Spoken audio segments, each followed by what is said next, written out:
Sir, ಒಂದು Bidadi township ವಿಚಾರವಾಗಿ ನೀವು ರಿಯಲ್ ಎಸ್ಟೇಟ್ ದಂಧೆ ಮಾಡ್ಲಿಕ್ಕೆ ಮುಂದಾಗಿದ್ದಾರೆ ಅಂತ ಆರೋಪ ಮಾಡಿದ್ರಿ. ನಾ ಮಾಡ್ತಿರೋದಲ್ಲ, ಕುಮಾರಸ್ವಾಮಿ ಕುಟುಂಬನೇ ರಿಯಲ್ ಎಸ್ಟೇಟ್ ಮಾಡ್ತಿರೋದು. ಚರ್ಚೆಗೆ ನಾನು ಬರಕ್ಕೆ ಸಿದ್ಧ. ಡಿ ಕೆ ಶಿವಕುಮಾರ್ ಅವರ ಚರ್ಚೆ ಮಾಡೋಣ, ತಯಾರಾಗಿದ್ದೀನಿ ನಾನು ಚರ್ಚೆ ಮಾಡಲಿಕ್ಕೆ. ಕುಮಾರಸ್ವಾಮಿ ಜೊತೆ ಚರ್ಚೆ ಮಾಡೋದಿದ್ದರೆ ಬನ್ನಿ, ಅದು ಏನು ಚರ್ಚೆ ಮಾಡಬೇಕು. ನೆನ್ನೆ ರೈತರು ಬಂದು 20 ಜನ ಭೇಟಿ ಮಾಡಿದ್ರಲ್ಲ, ನಿಮ್ಮದೆಂಥದ್ದು ನಿಮ್ಮ ನ್ಯಾಷನಲ್ ಕಾಲೇಜು. ಆ ಕಾಲೇಜ್ ಹಣೆ ಬರವೋ ಗೊತ್ತು. ಅದು ಎಷ್ಟು ಜನಕ್ಕೆ ಟೋಪಿ ಹಾಕಿ ಇದನ್ನು ಸೃಷ್ಟಿ ಮಾಡಿ ದಾಖಲೆಗಳನ್ನ ಆ ಕಾಲೇಜ್ ಕಟ್ಟೋರ ಪಾಪ ನಿಲ್ತಿದೆ ಅಲ್ಲಿ. ನಾವೇನು ಆ ಕೆಲಸ ಮಾಡಿಲ್ಲ. ಆ ರೀತಿಯ ದೌರ್ಜನ್ಯ ಮಾಡಿ ಸರ್ಕಾರದ ಭೂಮಿನ ನಾವು ಇವತ್ತು ಅದೇನೋ 4 ಎಕರೆ ನಡೀತಾ ಇದೆಯಲ್ಲ ನಮ್ಮದು, ಇನ್ನೂ ಅದು 40 ವರ್ಷದಿಂದ ತಗೊಂಡಿರ್ತಕ್ಕಂಥದ್ದು. ಆ ರೀತಿ ನಾವೆಂದೂ ಮಾಡಿಲ್ಲ. ಯಾವ ಚರ್ಚೆಗೂ ಸಿದ್ಧ ಇದ್ದೇನೆ. ಬಿಡದಿನಲ್ಲಿ ಇವತ್ತು ಮಾಧ್ಯಮದಲ್ಲಿ ಕೆಲವು ಪತ್ರಿಕೆಗಳು ಬಂದಿದೆ. ಈಗಾಗಲೇ ಸುಮಾರು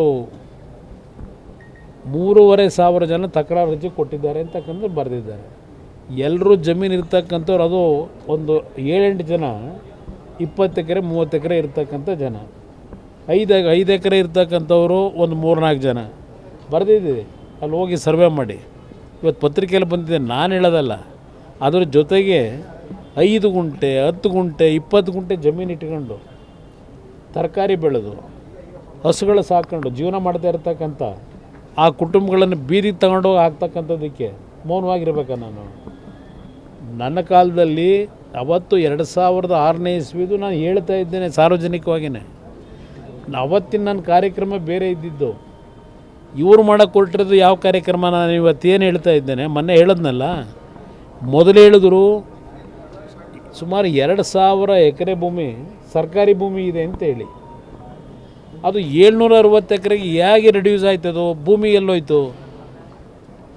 2,000 ಎಕರೆ ಸರ್ಕಾರಿ ಭೂಮಿ 700 ಚಿಲ್ಲರೆ ಎಕರೆಗೆ ಯಾತಿಗೆ ಕಡಿಮೆ ಆಯಿತು?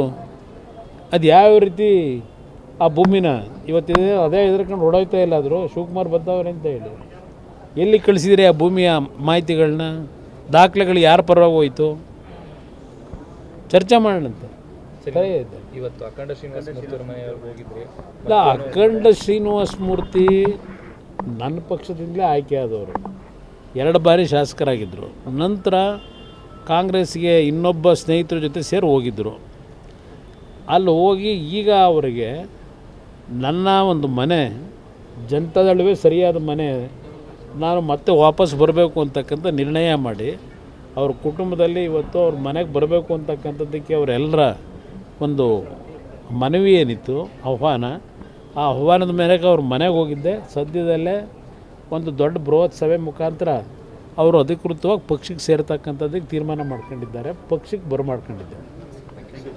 ನಿರ್ಭೀತ, ನಿಷ್ಪಕ್ಷಪಾತ, ವಿಶ್ವಾಸಾರ್ಹ ಸುದ್ದಿಗಳಿಗೆ ಹೆಸರಾಗಿರುವ ನ್ಯೂಸ್ 18 ಕನ್ನಡ ಈಗ ಆಪ್ನಲ್ಲೂ ಲಭ್ಯವಿದೆ. ದಯವಿಟ್ಟು ಇಲ್ಲಿರುವ QR ಕೋಡ್ನ ಸ್ಕ್ಯಾನ್ ಮಾಡಿಕೊಂಡು ಆಪ್ ಡೌನ್ಲೋಡ್ ಮಾಡೋದಕ್ಕೆ ಮರಿಬೇಡಿ. ನಿಮ್ಮ ಬೆಂಬಲ ಹೀಗೆ ಸದಾ ನಮ್ಮೊಂದಿಗಿರಲಿ. ಧನ್ಯವಾದ.